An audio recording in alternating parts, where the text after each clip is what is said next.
Bon, la session a eu pas mal de succès. En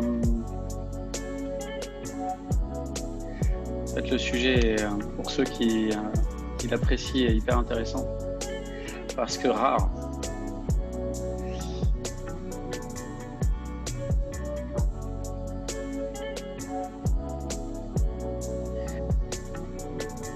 Est-ce que Suzanne, ma moitié de l'émission, est là?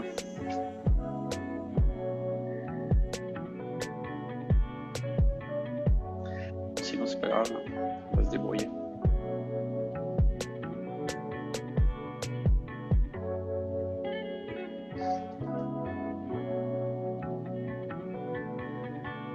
Alors, Milly, je te propose de démarrer. Ah oui, tu as démarré le recording, tout va bien. On va attendre, il y a encore pas mal d'arrivées.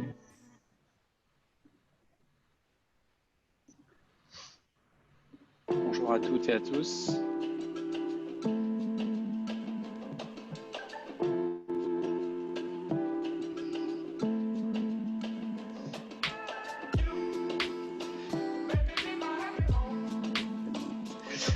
Milly, est-ce que toi, tu as la possibilité d'admettre les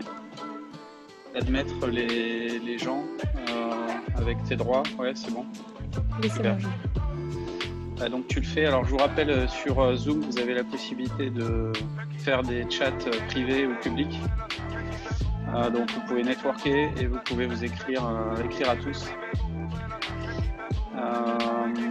Donc le principe, bon, je pense qu'on va démarrer. Je vais laisser Milly mettre les quelques planches qu'on a prévues. On va arrêter la musique et puis tu vas inclure les gens qui arrivent. Ce sera le plus simple pour moi. Et puis en attendant que Suzanne se connecte, je vais de toute façon faire l'introduction de cette session. On va peut-être vous infliger quelques planches tout de suite, comme ça ce sera fait. Donc ça c'est la présentation de la session d'aujourd'hui. On peut passer ça. Juste pour vous rappeler que les soutiens que l'on a depuis le début de l'initiative du Next Gen Summit 2020, qui n'a pas dit son dernier mot sur 2020 et qui, même s'il n'arrive pas à voir le jour sur 2020 pour les raisons sanitaires que vous n'ignorez pas, il aura lieu début 2021, mais on espère pouvoir le fixer en novembre. C'est en tout cas la demande que j'ai faite auprès du cabinet de Bruno Le Maire pour pouvoir le faire au ministère de l'économie et des finances, et Octo, Manpower, ESSEC, Maïf et Ola Spirit sont les partenaires qui ne nous laissent pas tomber et qui vont faire de cette session un succès renouvelé. Sur ces nouveaux formats virtuels, on est en train de constituer un nouveau pack de partenaires qui soit plus focalisé sur ces sessions-là. Et donc, merci déjà à Fabrique et à Ola Spirit de nous suivre. On n'en cherche pas 50, hein, je pense qu'à 4, on s'arrêtera. On est en passe de les avoir. On va passer au support d'après. Donc, voici le planning de cette session auquel je vous remercie d'être venus aussi nombreux. Je vais présenter la session et Ludovic qui nous fait le plaisir d'être parmi nous ce soir et que j'apprécie tout particulièrement, mais vous comprendrez rapidement pourquoi. Ensuite, Suzanne et moi, comme d'habitude, avons concocté quelques questions particulières à lui poser qu'il ne connaît pas, je le précise. Et puis ensuite, alors, soit on a le temps de passer en discussion par 4 avec la fonctionnalité de Zoom qui permet de faire ça, soit on part directement sur des questions et échanges avec tout le monde pour ne pas frustrer tous les participants puisqu'on est très nombreux à participer à cette session ce soir. Voilà pour le planning. Je crois qu'il y a encore une autre planche. Voilà, ça ce sont les formats que vous commencez à connaître. Donc le Thriving, qui est ce qu'on fait actuellement, qui est une fois par semaine sauf vacances. Donc le prochain sera avec Tom van der Lubbe la semaine prochaine sur pourquoi il faut éviter les licenciements en période de crise et pourquoi c'est une politique payante à terme.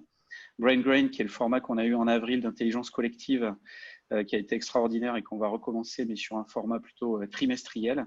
Et puis d'autres sessions en dehors du summit qui sont plus focalisées sur des façons très particulières de favoriser la créativité et les nouvelles gouvernances ou des formats à la demande pour vos organisations si vous le souhaitez.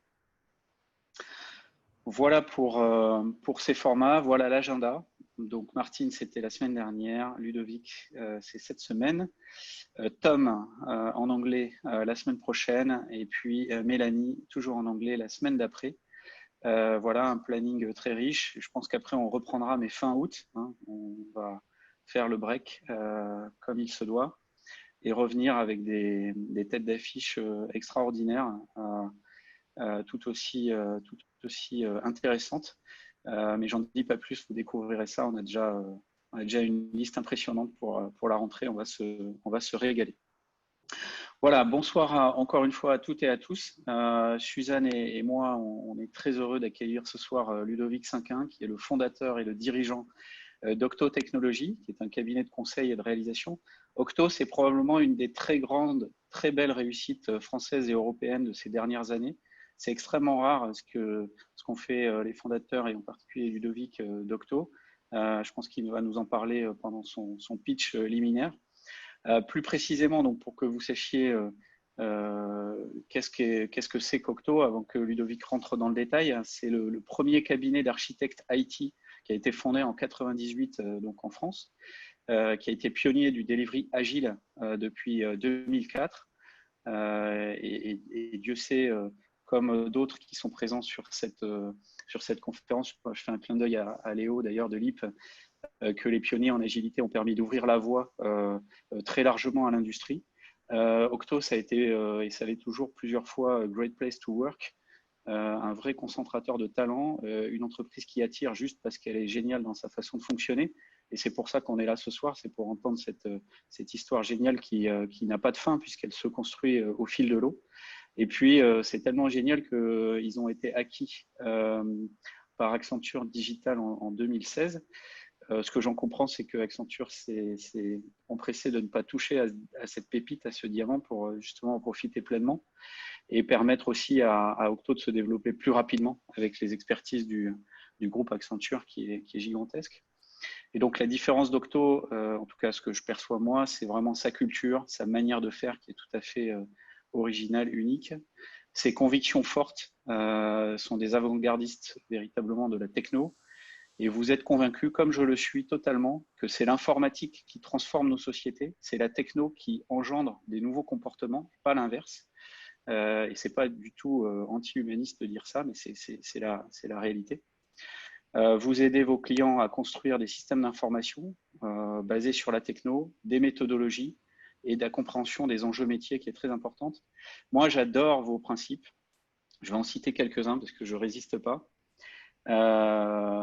Chaque Octo contribue par sa différence, sa créativité à bâtir une communauté d'expertise fondée sur le partage et la bienveillance. Donc le partage, la bienveillance sont des valeurs cardinales je crois qu'on est beaucoup à partager autour de ce pont et dans cette communauté de l'entreprise nouvelle génération. J'aime beaucoup aussi votre organisation. C'est une tribu de tribus. Donc les tribus, c'est des équipes autogérées qui choisissent de relever un challenge commun, qui stimulent la R&D, le développement, les compétences, l'esprit start-up. Et puis j'adore vos motos. Donc je terminerai là-dessus. C'est Don't manage for the 3%. J'adore ça. Ask for forgiveness rather than permission. J'adore ça. Give a man, celle-là est plus connue. Give a man a fish and you feed him for a day. Teach a man to fish and you feed him for a lifetime. Et puis la dernière qui est un must, challenge the HIPPO, highest paid opinion. Très très bonne. Et donc pas étonnant qu'Octo soit régulièrement élu Great Place to Work. Ludovic, je tiens enfin à te remercier personnellement pour ton soutien de la première heure inconditionnel de Next Gen Enterprise. C'est exceptionnel. Tu es un leader sincère, engagé, attachant et performant. Et je m'engage personnellement à dire ça parce que je le pense profondément. Et donc, merci pour tout ça. Au sein de la communauté Next Gen, tu es définitivement chez toi. Et je te passe sur la parole parce que j'ai beaucoup trop parlé. Écoute, merci beaucoup, Luc. Et puis, merci pour cette introduction très complète et très flatteuse. Je vais essayer d'en être digne lors de cet échange. En fait, ce que je voulais partager à l'occasion de cette session, c'est un cheminement qui n'est pas total vers de la sociocratie, à une taille assez conséquente, parce qu'aujourd'hui, chez Octo, on est près de 700, donc on n'est pas dans de l'expérimentation toute petite, on commence à être sur quelque chose de sérieux, on apprend pas mal de choses en chemin. Et comme la sociocratie, je pense, est un modèle très inspirant et qui est en plus appelé à se développer, voilà, je trouve très riche d'avoir l'occasion de présenter rapidement ce qu'on fait, et puis ensuite de discuter parce qu'il y a plein de choses à dire.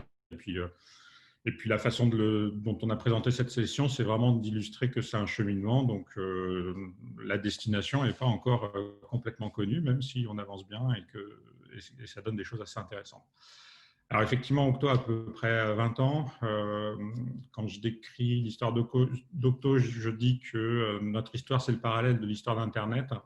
On est arrivé sur le marché avec une expertise très technique. On s'est rendu compte que la technique, ça ne suffisait pas. On s'est intéressé à la méthodologie et notamment à l'agile. Et on a fait partie des premiers cabinets, sinon le premier cabinet de conseil en France à implémenter l'agile. Ensuite, on s'est rendu compte que la techno, la méthodo, c'était bien, mais il fallait comprendre le contexte d'utilisation du logiciel. Donc, on s'est intéressé à des aspects de design. Et puis, la dernière transition qu'on a faite plus récemment, c'est comprendre qu'en dernier ressort, toute transformation digitale, c'est une transformation culturelle. On a commencé à s'intéresser à la culture, notamment parce qu'on faisait des choses qui n'étaient pas forcément dans l'axe. Et on en a pris conscience, donc on a pris conscience de la puissance de la culture qu'on mettait en place chez nous. Et puis aussi, on a compris par l'avènement de tout un tas de nouveaux acteurs très drivés par la technologie que la technologie avait un impact sur la culture. Et donc, dans notre cheminement vers la sociocratie aujourd'hui, il y a eu 3 grandes étapes. La première, ça a été la découverte de l'agile, donc en 2004, complètement par hasard, parce qu'on a recruté par hasard des gens qui étaient des représentants de la première communauté agile en France, qui était XP France. Donc, ils sont arrivés chez nous et puis ils ont commencé à challenger la façon qu'on avait de produire des projets, de faire du logiciel. Ça a été quelque chose d'assez violent, mais d'assez fructueux. Donc, on a migré vers l'agile. Et ce qu'il y a de fascinant avec ces méthodes, c'est qu'en fait, c'est des méthodes qui reprogramment le geste. Et par la reprogrammation du geste, on arrive à reprogrammer la culture. Il y a une citation moi, que j'utilise beaucoup qui est on ne peut pas changer une culture, on peut changer des comportements et les comportements deviennent la culture. Et c'est exactement ce qu'on a vécu chez Octo. C'est qu'à force de jouer à l'agile, parce qu'au début on était quelque part des précurseurs, donc on était vraiment en train de jouer dans le sens où on ne maîtrisait pas complètement ce qu'on faisait.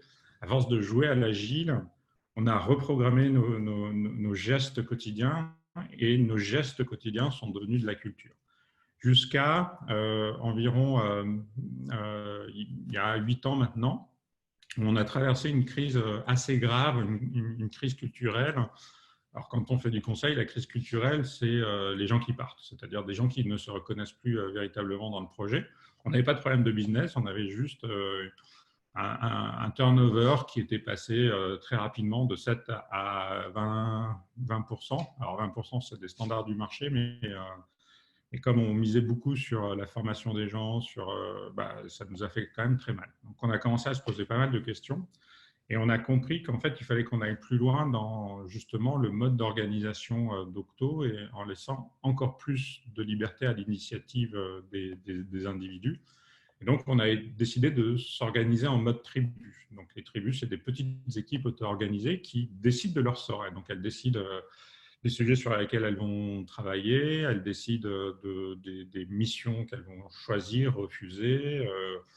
Et ça a super bien marché. Ça a été une période extrêmement excitante, extrêmement fructueuse pour Octo. C'est probablement une des transitions qui nous a aussi valu d'être sacré Great Place to Work les fois où on s'est présenté au palmarès. Et donc, ce système a vécu et depuis 3 ans maintenant, on commence à voir les limites de ce mode de fonctionnement. C'est-à-dire qu'Octo, c'était devenu finalement une myriade de petites équipes. Alors, sur une taille de 600 quand on a commencé, enfin 500 quand on a commencé à se poser les questions, on avait des équipes qui allaient de 4 à 30 personnes et la moyenne, c'était 10-15. Donc, on commençait à avoir beaucoup d'interactions pour organiser le mode de fonctionnement des différentes équipes. On commençait aussi à avoir des cultures très locales en fonction des équipes. Et en fait, il y a un double phénomène qui a joué. Un phénomène qui était que autant la constitution des tribus avait été quelque chose d'extrêmement fort culturellement pour Octo, autant quelques années après, le nombre de personnes qui avaient vécu ce projet dans leur chair commençait à être plus réduit. Et quand on n'a pas fait cette transition soi-même, c'est une évidence et c'est pas aussi excitant que des gens qui ont vécu cette transition. J'aurais presque envie de faire un parallèle un peu osé avec la démocratie. On sent qu'il y a une sorte de manque d'intérêt vis-à-vis des fonctionnements démocratiques. Et une des lectures que j'ai, moi, c'est qu'en fait, on ne s'est pas battu pour avoir le système démocratique qu'on a. Donc, on a du mal à en mesurer la valeur parce que ça ne nous a pas véritablement coûté. En fait, il commençait à y avoir ça au niveau du fonctionnement des tribus. Donc, on a décidé de voir comment on pouvait aller plus loin dans nos modes de gouvernance. Et puis, une autre raison, c'est parce qu'en fait, on avait créé un système extrêmement décentralisé avec des équipes qui avaient beaucoup d'autonomie. Il n'y avait pas de niveau intermédiaire. C'est-à-dire que dès qu'une décision portait sur pas seulement une tribu, mais plusieurs tribus, tout de suite, c'est des décisions qui remontaient très vite, très haut, et en fait, jusqu'à moi. C'est-à-dire je me retrouvais à prendre des décisions très opérationnelles parce qu'il n'y avait pas de niveau qui permettait de capter ces décisions et pas de légitimation de niveau intermédiaire. Donc, du coup, on s'est pas mal interrogé, on s'est réorganisé et dans la réorg, donc, on a suggéré, enfin, on a incité les tribus à se regrouper en ensembles plus gros. Et dans le même mouvement, ce qu'on a dit, c'est que ces ensembles plus gros, on voulait qu'ils essayent de fonctionner sur un mode sociocratique. Et donc là, on touche une des règles de réorg qu'on essaye de mettre en place chez Octo, qui est le fruit d'une réflexion assez longue et qui est valable à notre taille. Je ne sais pas si c'est généralisable, mais dans les réorgs, ce qui est compliqué, c'est qu'on force les gens. Donc, à un moment donné, on applique à toute l'entreprise une réorg qui a été pensée en chambre par des big boss. Et ce qu'on essaye de faire, en fait, c'est quelque chose d'agile dans la façon de se réorganiser. Donc, on a une intention générale qu'on partage avec tout le monde, on obtient des feedbacks là-dessus, ensuite on essaye de la mettre en œuvre dans des périmètres limités, en incitant les équipes et pas en les forçant. Donc, on essaye d'imaginer des mécanismes incitatifs et pas des mécanismes coercitifs. Et puis, une fois que ça a pris à certains endroits, on commence à le généraliser jusqu'à ce que ça devienne la nouvelle normalité et que ceux qui ne soient pas organisés sur le modèle initialement prévu aient l'impression d'être à côté de la plaque. Donc, c'est la façon dont on mène les réorgs et c'est ce qu'on a fait finalement sur la sociocratie. C'est-à-dire qu'on est dans cette phase-là où on a affiché une intention forte mais non coercitive qui est on aimerait que les gouvernances des rassemblements de tribus, donc qui s'appellent des ligues, se fassent sur un mode sociocratique. Et en fait, quand on a lancé cette idée, personne ne savait ce qu'était véritablement la sociocratie. Enfin, si, on avait des idées, mais ce n'était pas quelque chose qu'on manipulait au quotidien. Et du coup, ça a créé un mouvement très intéressant où les personnes ont commencé à s'intéresser à la sociocratie, ont creusé le sujet, sont allées voir des conférences, ont organisé des groupes de lecture en interne chez Octo. Et petit à petit, il y a une forme de maturité qui a commencé à grandir et on commence à avoir des modes de fonctionnement sociocratique. Et puis, depuis 6 mois, ce qu'on a fait, évidemment, c'est à un moment donné, il faut aussi donner l'exemple. Donc, au niveau du comité de direction, ben voilà, on a commencé à se structurer en cercle.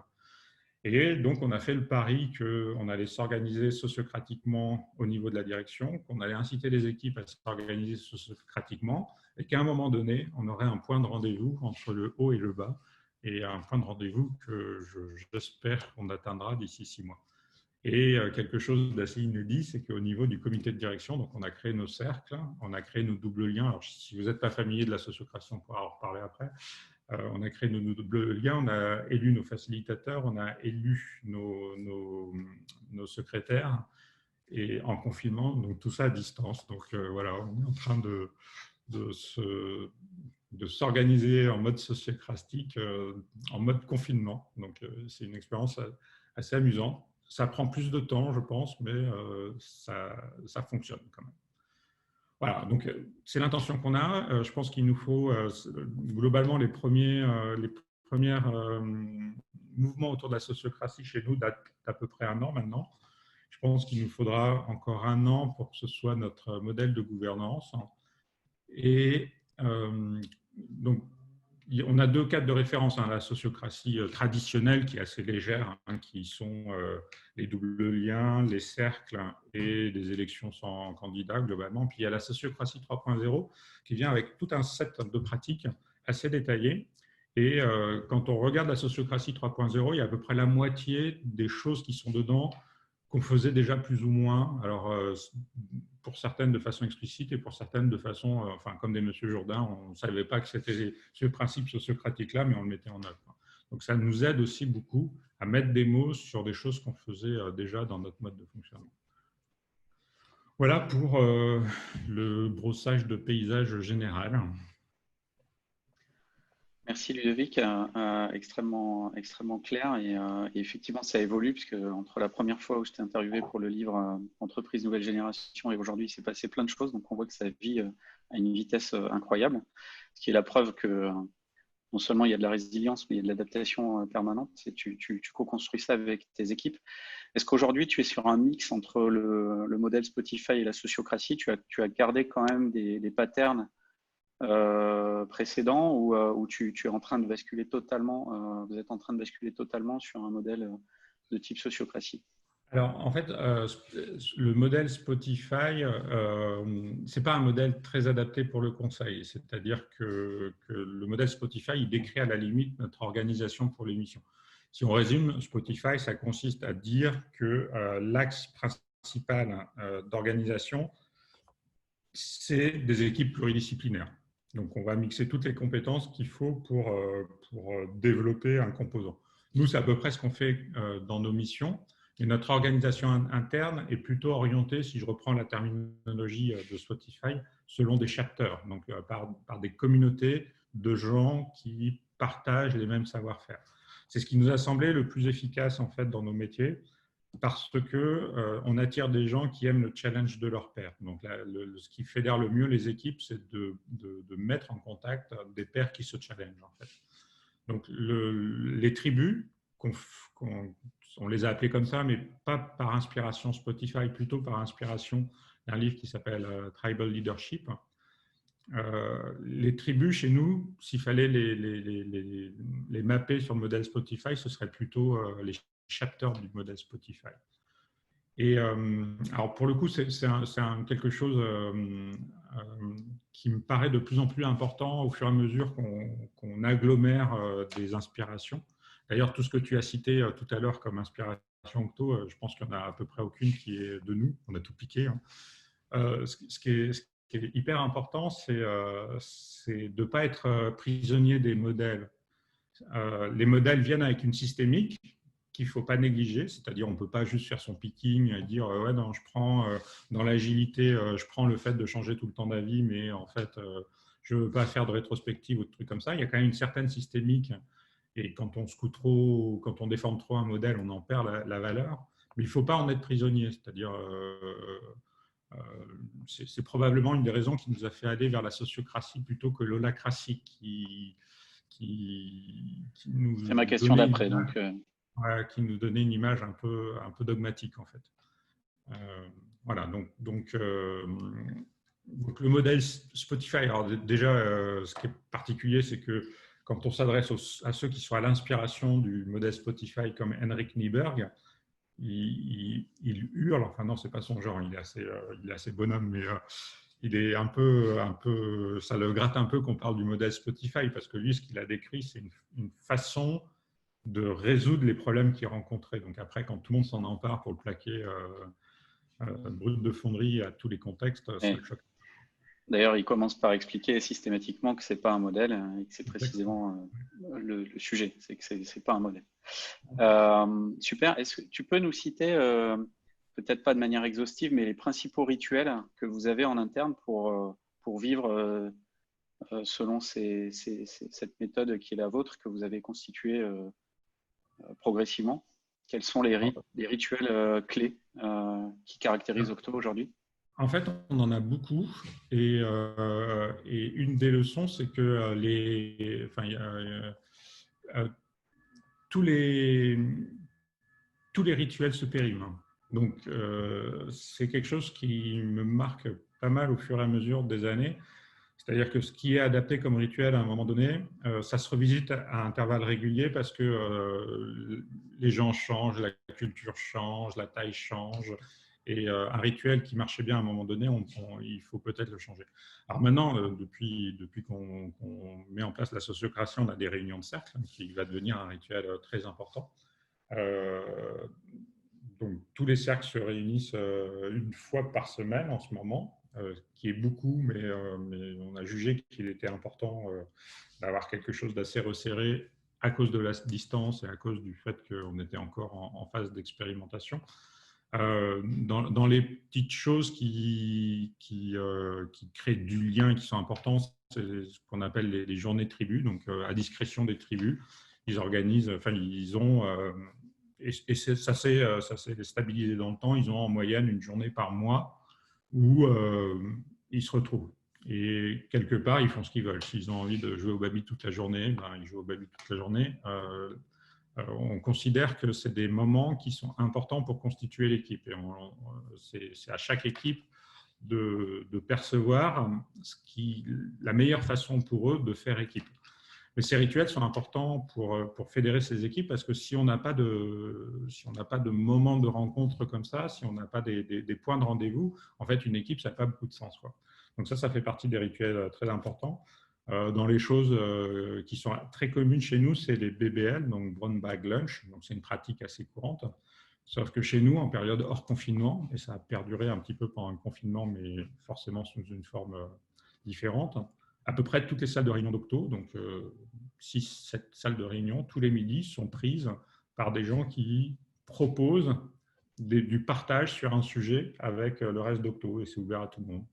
Et donc, ça peut aller du sujet le plus tech à des sujets un petit peu bizarres, qui vont vous paraître peut-être un peu bizarres. Il y a quelqu'un un jour qui a décidé d'organiser 2 BBL sur le tricot. On a eu un BBL sur les lombricomposteurs. Les sujets environnementaux tiennent beaucoup la corde en ce moment-là, enfin en cette période. Mais voilà, donc les moyens physiques de l'entreprise sont mis à disposition pour les gens pour qu'ils se retrouvent entre midi et 2, autant que possible. Alors on utilise de plus en plus de la vidéo pour que les gens à distance puissent se connecter aussi. Mais ça fait partie des choses qui sont importantes et qui créent beaucoup de liens chez nous, en fait. Et l'essentiel des sujets, 80% des sujets, c'est quelqu'un qui a fait un truc sympa en dev ou qui a découvert quelque chose de formidable et qui a envie de le partager avec ses collègues. Ce n'est pas que des cours de macramé non plus, quoi. Tu peux nous donner un ordre de grandeur du nombre de chapters que vous animez en interne, comment ça évolue dans le temps, et une deuxième question qui est assez liée finalement au design de l'organisation par cercle et rôle. Est-ce que vous intégrez dans vos cercles des ressources extérieures à l'organisation? Je veux dire extérieures au sens qui ne sont pas salariés d'Octo, mais qui sont plutôt des compétences dont vous avez besoin, avec qui vous travaillez de manière très privilégiée. Alors, la première question, c'est quels sont… le nombre de chapters. Ouais. Alors, chapters, c'est les ligues ou… Alors, on a les tribus et les ligues. Ouais, les groupes transverses qui sont sur des thématiques, en fait. D'accord. Donc, les tribus, donc c'est des petites équipes, on en a à peu près une trentaine, et elles se sont regroupées en 6 grandes ligues qui font entre 50 et 90 personnes pour la plus grande. Donc, ça fait des équipes assez conséquentes et c'est globalement des thématiques. Alors, si je vous dis un peu les sujets, alors, on joue beaucoup avec les noms, hein, c'est-à-dire que la culture se traduit beaucoup par le jargon que vous allez utiliser, donc ça énerve, ça exclut, mais c'est hyper efficace en termes de fédérateur culturel.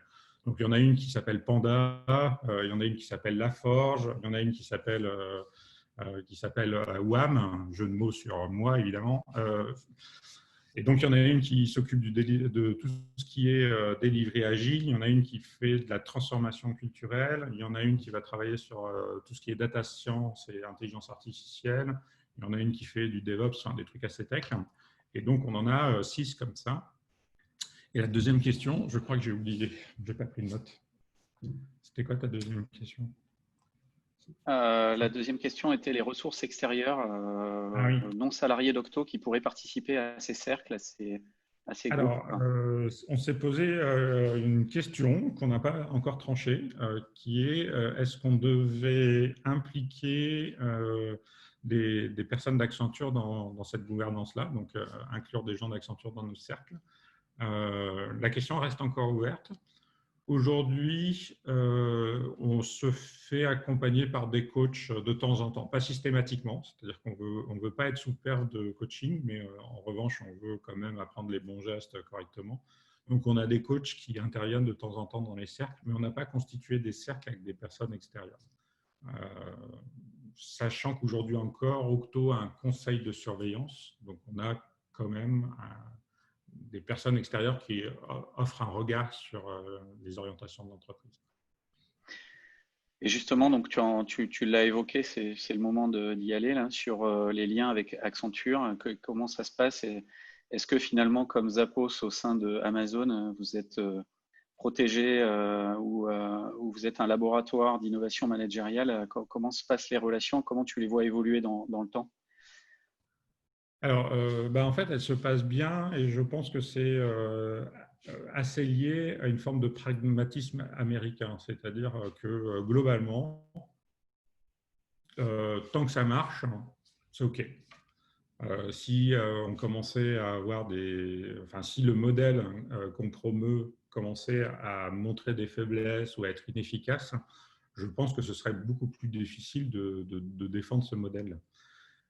Mais en même temps, il y a une certaine logique, c'est-à-dire que c'est de la différence et de l'innovation, c'est quelque chose qui doit se justifier aussi par de la valeur. Alors peut-être pas de la valeur comptable, mais bon, là en l'occurrence, c'est de la valeur comptable. Donc on a un enjeu qui est d'avoir des résultats qui sont contributifs au reste du groupe.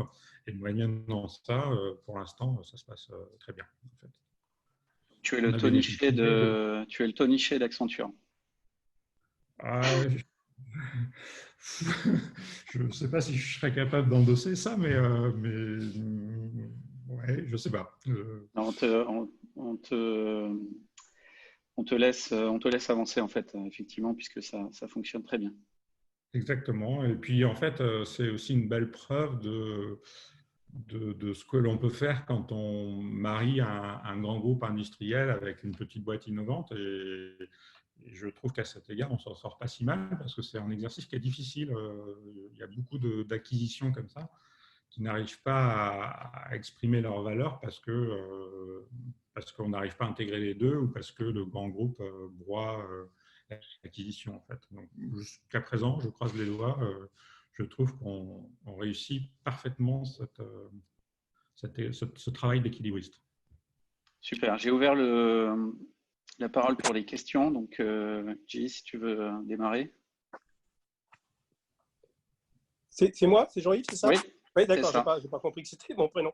Oui, j'avais deux questions en fait. D'une part, je voulais savoir si, j'ai cru comprendre que vous avez commencé par les tribus. Est-ce que maintenant les cercles, du coup, un cercle égale une tribu ou c'est encore un autre périmètre? Et puis deuxièmement, je voulais savoir ce que vous aviez été chercher dans la sociocratie 3.0 comme bonne pratique.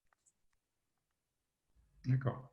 Alors, en fait, les cercles, on les a fonctionnalisés, ce qui est un peu le standard. C'est-à-dire que nos tribus, c'est finalement une seule et même fonction qui est une fonction de prod. Donc, globalement, tous les cercles sont dans une seule et même tribu. Tous les tribus sont dans un seul et même cercle, pardon. Donc, on a effectivement un cercle qui est un peu disproportionné en termes de représentativité parce que ça représente quelque chose comme 70% de l'activité d'Octo. Mais enfin, voilà, l'idée des cercles, c'est d'avoir dans chaque cercle une responsabilité qui est claire. Si on avait eu des cercles par ligue, par exemple, en fait, ils auraient décidé des choses sur des sujets très similaires sans concertation. Donc là, aujourd'hui, si je rentre dans le détail, on a 5 cercles au niveau direction, on va dire. Bon, le cercle général, qui est le standard, avec un lien descendant, un lien montant avec chacun des autres cercles. Un cercle sur les activités support, et on l'a appelé corporate. Donc, il y a un pun intended, comme disent les Anglais. Cœur comme, enfin, C-U-E-R. Enfin, vous m'avez compris, quoi. C-O-U-R. On a un cercle savoir, parce que chez nous, tout ce qui est connaissance, accès à l'information est quelque chose d'essentiel et on essaye d'être très ouvert sur l'extérieur. On a un cercle client, donc, qui a pour responsabilité le suivi des clients dans la durée en termes de consulting et de vente, et puis un cercle consultant qui, lui, s'occupe des ligues et des tribus. Voilà comment on est organisé aujourd'hui. Donc, ça reste très fonctionnalisé. Comment sont mappés d'ailleurs les PNL avec cette organisation? Si tu peux en dire 2 mots, je pense que c'est intéressant.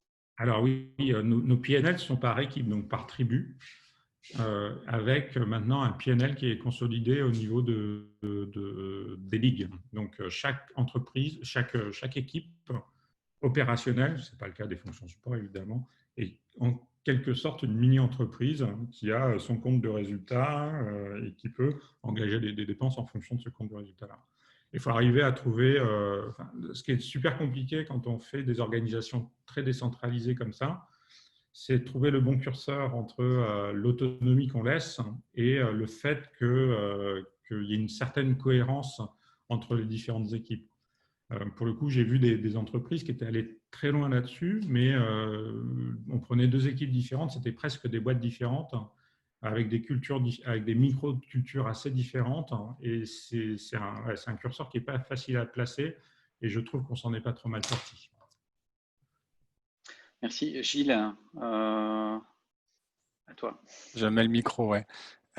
Ludovic, moi j'ai une question, c'est par rapport à ta position en tant que patron du CODIR. Qu'est-ce que ça a changé dans le processus de décision? Est-ce que tu as l'impression que ça l'a beaucoup complexifié, un peu ralenti? En gros, c'est quoi les points forts et les endroits encore aujourd'hui en résolution pour toi? En fait, c'était une façon pour moi aussi de pas partir en burn-out. C'est-à-dire, comme je l'expliquais, il y avait beaucoup de sujets qui remontaient parce qu'on n'avait pas d'échelle intermédiaire. Donc, le challenge pour moi, c'est de trouver la bonne place et de ne pas en prendre trop. C'est-à-dire qu'on a vécu plusieurs années sur un mode où, de toute façon, sur beaucoup de sujets, j'étais le seul à pouvoir légitimement décider, non pas parce que les autres n'étaient pas capables de faire, de par l'organisation qu'on avait mis en place. Donc, j'ai pris des mauvaises habitudes et des mauvais plis. Donc, mon travail aujourd'hui, c'est de prendre moins de place, en fait. Et c'est pas facile. Et ça y répond? Oui, ça y répond. Ça y répond, mais encore une fois, il faut désapprendre des choses et c'est toujours plus long. Et collectivement, c'est pas que moi, hein, c'est aussi dans ma relation avec mon entourage immédiat. Moi, il faut que je désapprenne des comportements et puis eux aussi, et puis il faut qu'on apprenne de nouveaux. Donc apprendre les nouveaux, c'est bien. Désapprendre des anciens, surtout avec l'âge, c'est un peu plus dur. Donc là, c'est le challenge dans lequel on est, mais à partir du moment où on peut en discuter, qu'on peut mettre ça sur la table, bon, voilà. Et le processus de décision, il était du coup un peu ralenti ou finalement pas tant que ça? Au contraire, puisqu'il est resté à un niveau plus bas, il s'est accéléré. Je ne vois pas une différence folle dingue sur le processus de décision. Au contraire, je dirais que maintenant, on a des outils un peu formalisés. Les objections, c'est quand même vachement puissant. Enfin, la décision par non-objection ou par objection, je ne sais pas, de la sociocratie, c'est quand même très puissant. On n'était pas très loin de ça, mais on a gagné en pureté en appliquant vraiment le principe à la lettre. Donc ça, effectivement, ça nous rend un peu plus efficaces dans la prise de décision, même si on a plein de débats sur la façon de formuler les propositions. Enfin, c'est compliqué hein, quand même de prendre une bonne décision, surtout quand on la prend à plusieurs. Après, ce qui nous ralentit peut-être un peu, c'est qu'on met sur la table des choses qui étaient décidées peut-être de façon plus directe par moi, en fait. Et la difficulté qu'on a aussi, c'est comme on a séparé les périmètres de responsabilité, c'est dur de faire en sorte que tout le monde ne se mêle pas de tout, ce qui était le cas avant. Et pour le coup, on n'a pas encore pris le pli, c'est-à-dire dire qu'il y a un cercle qui est complètement autonome dans sa décision. On a un peu encore de mal parce qu'on était très collégial dans nos décisions auparavant. Ça répond. Merci.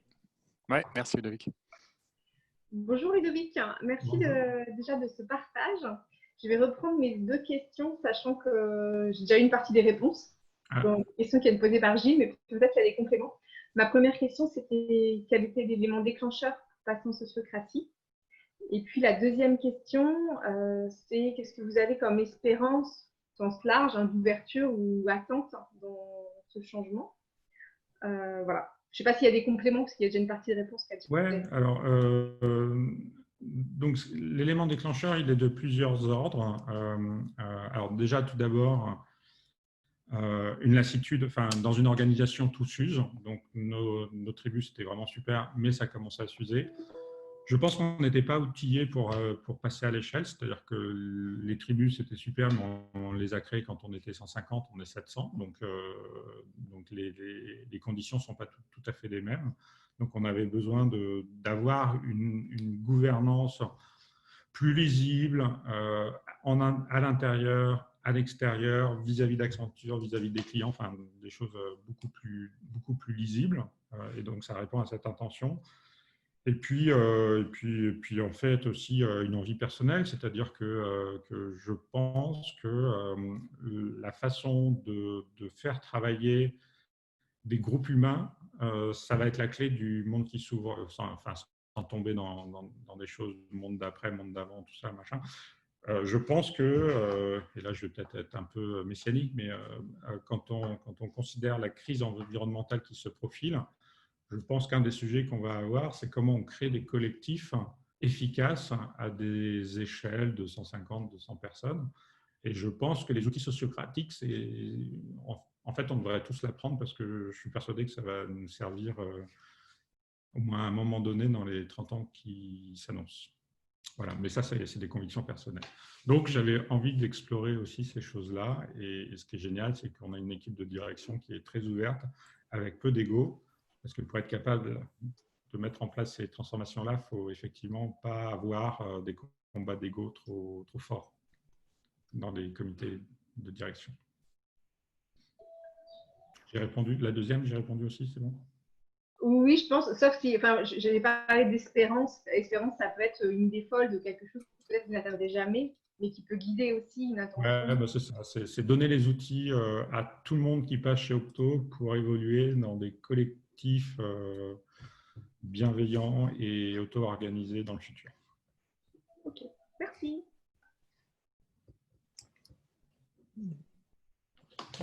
Du coup, bonjour Ludovic, c'est Guillaume Tastet. Bonjour. Ça va ? Ouais, ça va tout va bien. Pendant le confinement. on va réussir à se voir après. Ouais. J'avais 2 questions très très intéressantes ce que tu racontes, et puis le passage à l'échelle est particulièrement intéressant parce que ça permet vraiment de mettre sous stress, on va dire, des théories qui sont hyper importantes. J'avais 2 questions, 2 processus qui souvent posent problème quand on passe à l'échelle. La première, c'est comment vous gérez les résolutions des tensions et des conflits en interne. Donc, dès qu'il y a une tension, comment vous arrivez à la résoudre. Et le deuxième élément, qui est jusqu'à quel niveau de maturité vous êtes arrivé au niveau du processus de gestion des augmentations, des primes et des salaires, de la répartition de la valeur en interne. Alors, sur les gestions des tensions, alors, si tu fais référence au driver de la sociocratie, c'est ça ou pas? Entre autres, explique-moi, du coup, je ne connais pas très bien, étrangement, je ne connais pas trop la sociocratie, tu vois, donc je ne suis pas allé encore jusqu'à là. La sociocratie a introduit le 3.0, introduit un concept de driver. Donc, le driver, c'est, je pense, ce que tu appelles une tension, donc quelque chose qui motive une décision. On n'a pas encore de cadre complètement structuré pour adresser ça, mais en fait, on a quand même un fond culturel qui est propice aux discussions difficiles. Alors, je vais citer que quelques exemples, mais par exemple, on a tous les gens qui rejoignent Octo entre 0 et 2 ans d'expérience suivent un dispositif qui s'appelle la School, donc qui est 30 jours de formation. On a plusieurs flavors, mais globalement, la flavor de base, c'était apprendre à développer en équipe et en agile. Parce qu'il faut avoir conscience que c'est des choses qu'on n'enseigne pas dans les cursus universitaires et scolaires. Et en fait, très vite, dans ces cursus, on a introduit 2 jours de formation sur un thème qui est savoir donner et recevoir du feedback. On pense, donc des jeunes qui viennent de rentrer dans la boîte, on leur donne 2 jours de formation sur comment savoir et recevoir du feedback. Comment savoir donner et recevoir du feedback. Parce qu'on est arrivé à la conclusion que c'était une compétence absolument indispensable pour être capable de travailler en équipe. Donc, ça crée un socle culturel qui fait qu'on est capable d'avoir des conversations difficiles sans que tout le monde monte dans les tours. Est-ce que c'est parfait? La réponse est non. Je pense que c'est un des sujets les plus difficiles pour une entreprise, d'être capable effectivement de gérer sereinement des problèmes. Bon, voilà, on essaye de ne pas les monter en épingle. On a pas mal enfin, on a des coachs en interne aussi qui peuvent aider. On a des gens qui font assez spontanément de la médiation. Tout le monde sait qu'ils peuvent faire appel à ces coachs-là. Donc, on a pas mal d'outillages, de moyens qui nous permettent de régler ces sujets-là. Et si jamais il faut aller chercher un médiateur externe, on va chercher un médiateur externe. Voilà. Donc, on donne aux gens de l'accès à des ressources pour pouvoir le faire. Donc, voilà, c'est comme ça qu'on gère ça. Et du coup, il faudrait que je note les questions parce que j'oublie tout le temps la deuxième question. Tu peux me rappeler la deuxième question? La deuxième question, du coup, qui suit la première, hein, c'est la gestion des augmentations et des primes. Tu vois, alors, justement, la gestion des augmentations, on a fait un système très ingénieur, c'est-à-dire qu'on a une matrice hyper compliquée à 42 dimensions, hyper compliquée à tuner, mais on a des augmentations qui sont calculées de façon assez automatique en fonction du niveau de la personne et de ses résultats sur 2 axes qui sont un axe performance et comportement. Donc, on pourrait très bien imaginer que dans l'entreprise, tout le monde ait un super comportement, une super performance et tout le monde serait augmenté de la même façon. C'est-à-dire qu'on n'a pas de notion de gaussienne, de cloche, de trucs comme ça, de 10%. Voilà, on a quelque chose qui fait qu'on a un gâteau qui se répartit en fonction de points que les gens ont en fonction de leurs résultats et de leur comportement. C'est pas hyper innovant, mais c'est un processus qu'on est en train de déléguer aux ligues. C'est-à-dire que ce niveau-là, ils vont avoir des outils et c'est eux qui vont pouvoir décider de leur politique d'augmentation. Si une ligue revient en disant on a décidé d'augmenter tout le monde de la même somme, et potentiellement ce sera OK. On a une équipe chez nous qui fait déjà ça. C'est-à-dire que globalement, on fait tourner notre système à nous. On leur dit, voilà, on s'apprêtait à vous donner tel montant d'augmentation. Puis après, ils prennent ce montant, ils se font une réunion, ils se répartissent ce montant entre eux. Donc voilà, c'est un test qu'on fait dans l'organisation. Plus intéressant probablement, c'est comment on nomme les managers, enfin les managers. Les managers, c'est une commission de gens qui ont été élus par l'ensemble des octos. Donc, ils élisent un comité, un peu comme le comité citoyen, là. Donc, il y a 7 personnes qui sont élues par la communauté et qui se réunissent et qui étudient tous les cas des managers. Donc, pour le coup, ça, c'est une pratique qu'on a trouvée comme inspiration. Je crois que c'est Star, la boîte qui fait les jus de tomates. Là. Morningstar. Morningstar, exactement. Morningstar, oui. Ils font ça pour les augmentes. Nous, on fait ça pour les promotions managers. D'accord. Mais du coup, qui définit les 2 axes? Enfin, comment En fait, c'est des axes relatifs, c'est-à-dire globalement, c'est comportement. Est-ce que la personne a eu un comportement qu'on peut citer en exemple à toute la communauté? Et performance, c'est est-ce que… en fait, la norme, c'est OK. Et quand il y a surperformance, c'est parce que c'est évident que dans l'esprit, la personne a fait vraiment quelque chose qu'on n'attendait pas, aussi bien en comportement ou en performance. En fait. Mais c'est collégial, en fait. C'est ça. Collégial. Oui, Isabelle pose la question, qui est-ce qui juge du niveau sur ces deux axes? C'est une discussion entre le manager et le manager, c'est-à-dire il y a déjà cette discussion ouverte.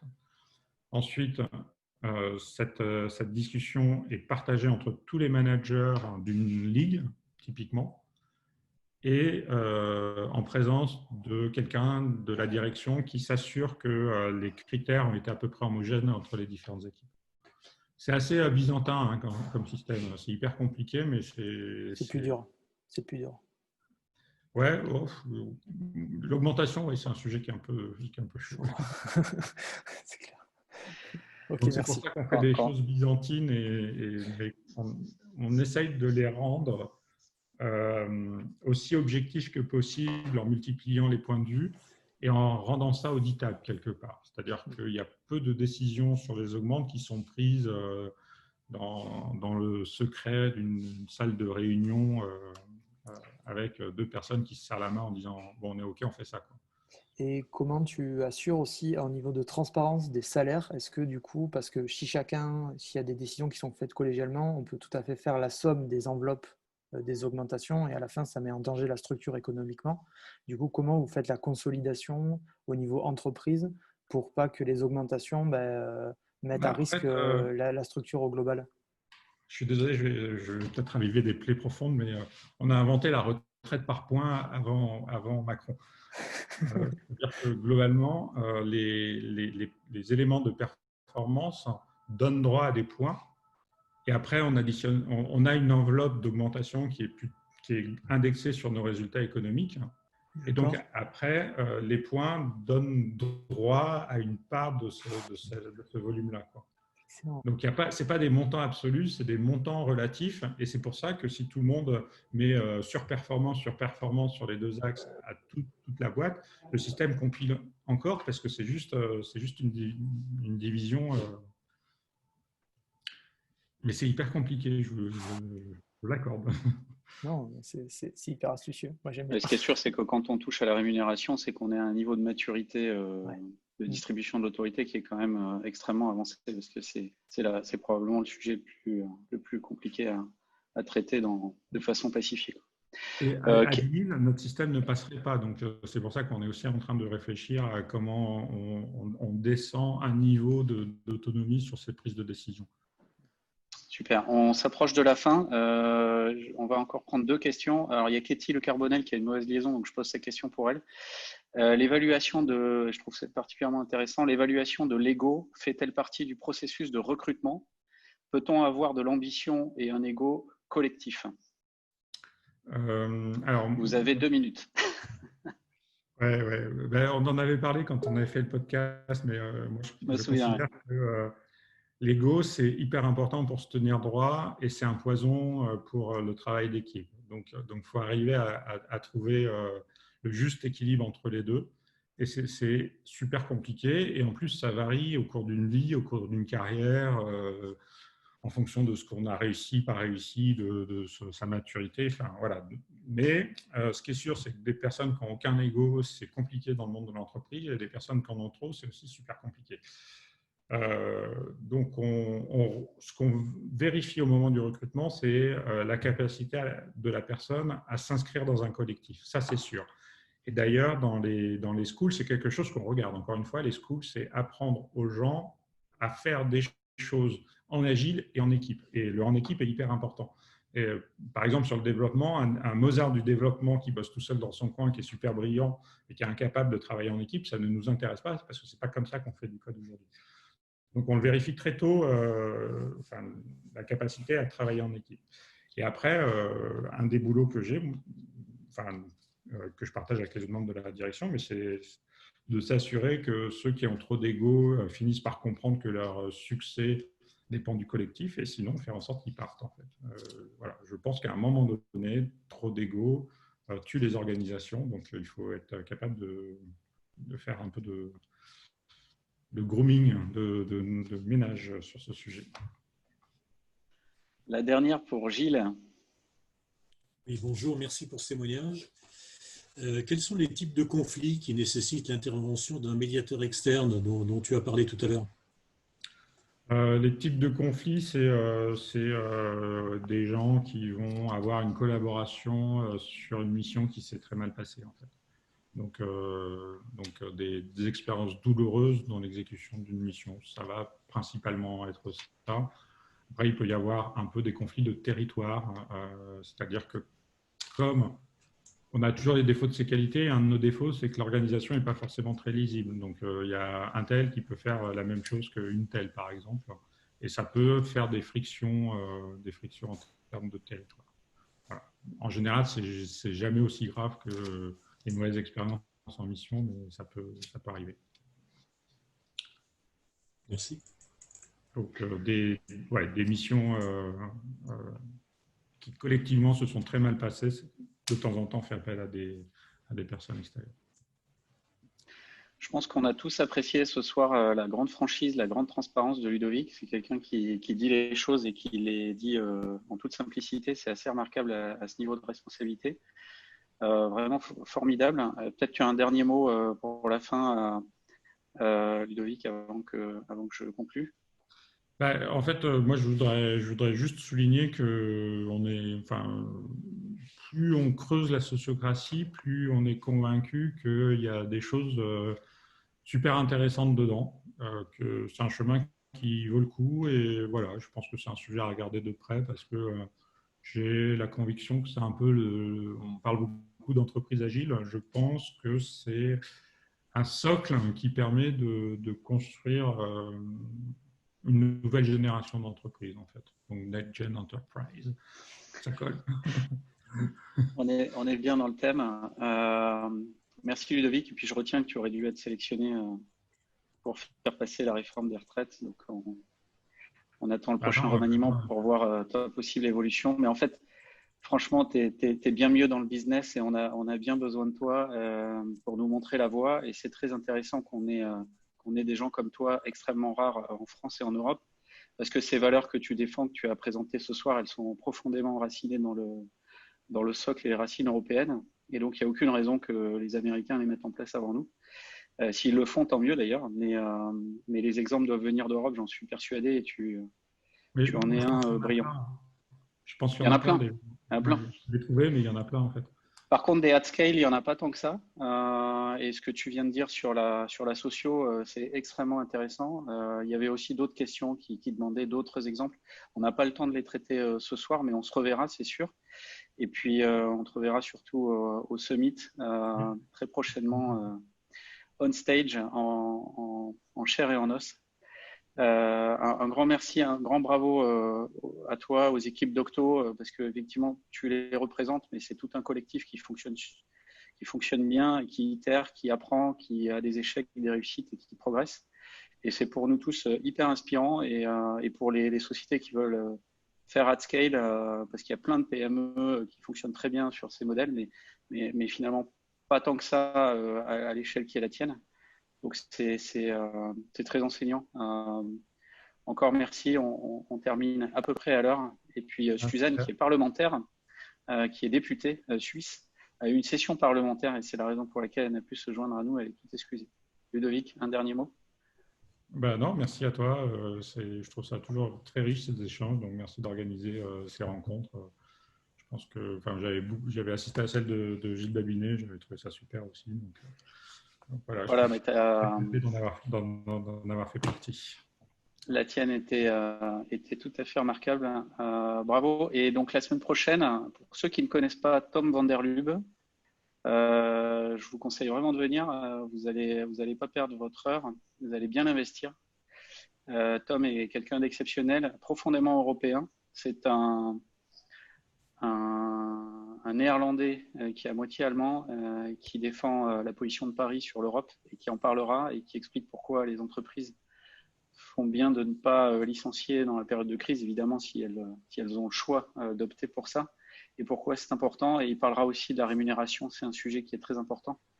Dans les autorités distribuées qu'il a pu déployer, il est à la tête d'une scale-up dans les fintech près d'Amsterdam, et il nous parlera de ça. Ça sera passionnant.